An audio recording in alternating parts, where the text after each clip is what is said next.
पेट टु भनेर यो पेट टुमा उस त्यो हामीले गर्नु मिल्छ कि त्यो लिङ्क यो चाहिँ त्यो सिस्टमसँग इन्डिपेन्डेन्ट छ इन्डिपेन्डेन्ट छ यो छुट्टै सिस्टम अनि कनेक्सन चाहिँ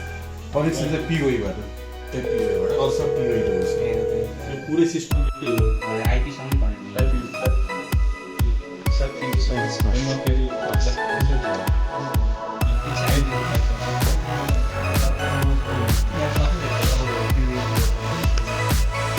त्यो इनकेयर भनेर आइरहेको छैन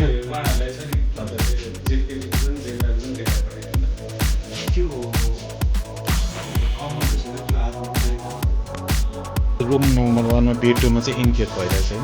अब उसको सक्यो उसको अब के गर्नुपर्ने गरेपछि अब के कल गर्दाखेरि चाहिँ छ नि ब्रेक बन्द हुने रुम रुम अगाडि रुम त्यो क्याबिन यस्तो हुन्छ यस्तो हुन्छ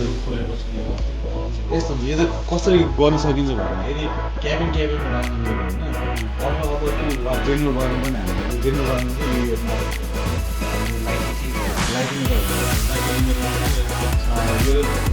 क्याबिन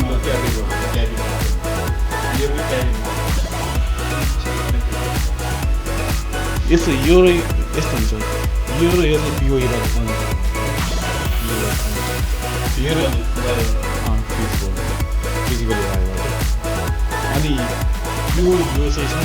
दुईवटा चाहिँ यो चाहिँ अर्थात् त्यो पनि हुन्छ यो चाहिँ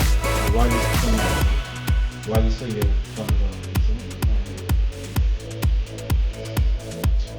अनि यो र यो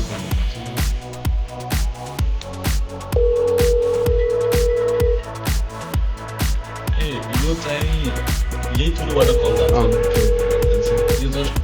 अनि यो अनि यसको त्यो लोकेसन चाहिँ कसरी यही आउँछ 1 आउँछ 2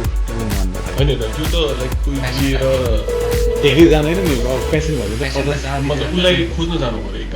50 मिटर होइन 50 मिटर पनि यो त कल पनि हामीले एन्सर प्रोग्राम पनि हुन्छ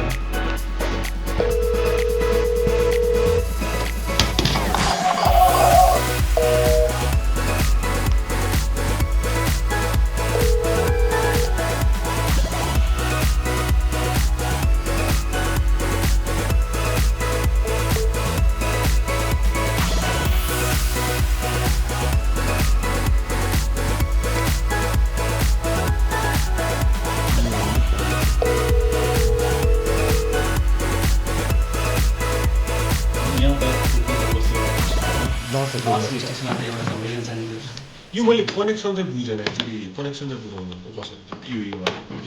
कनेक्सन छ यस्तो चाहिँ छ नि यो चाहिँ उसमा हुने भयो नि यसको नि म उहाँलाई पठाइदिन्छु यसको पनि हामीले जेनरल वालमा कसरी वायरिङ गर्ने होइन क्याबिनमा त्यही त सर सबैमा कनेक्ट भयो सबैमा एकखेप जानुभयो कि सबै यसको माइकले गर्ने भयो कि ह्यान्ड माइकको जस्तो भयो यो उठाउनु परेन भन्नुहोस् त अनि हाम्रो यस्तो चाहिँ होइन त्यो हाम्रो त मल्टिपल बेडहरू हुन्छ नि त त्यसको लागि छुट्टा छुट्टै एलोकेट गर्न मिल्यो कि सबैलाई एकचोटि गर्नु नि सबैले छुट्टा छुट्टा होइन सबैलाई छुट्टा छुट्टै मिल्यो त अप्सन भयो होइन एकैचोटि सबैलाई गर्न मिल्छ कि मिल्दैन त्यो ग्रुपिङ हो